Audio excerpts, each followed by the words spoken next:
కర్ణుడిని అర్జునుడి కంటే ముందే 6 చంపారని మీకు తెలుసా? కర్ణుడు మరణించిన దృశ్యం చూసి కుంతీదేవి గట్టిగా ఏడుస్తుంది. అప్పుడు పాండవులు అడుగుతారు, అమ్మా, అతడు నీ కుమారుడే అయినట్టు ఎందుకంతగా ఏడుస్తున్నావు?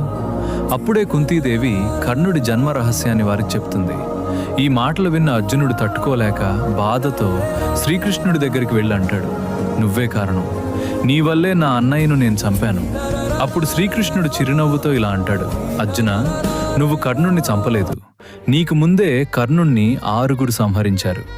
మొదటివాడు ఇంద్రుడు, కవచ కుండలాలు దానం అడిగి కర్ణుడి రక్షణను తీసుకుపోయాడు. రెండవవాడు పరశురాముడు, బ్రహ్మాస్త్రం పనిచేయకుండా శాపమిచ్చాడు. మూడవవాడు కుంతీదేవి, నాగాస్త్రం నీ మీద ప్రయోగించవద్దు అని దానం అడిగింది. 4వది భూమాత భూదేవి, నిన్ను మోయను అని శపించింది. 5వవాడు శల్యుడు, యుద్ధం మధ్యలోనే రథాన్ని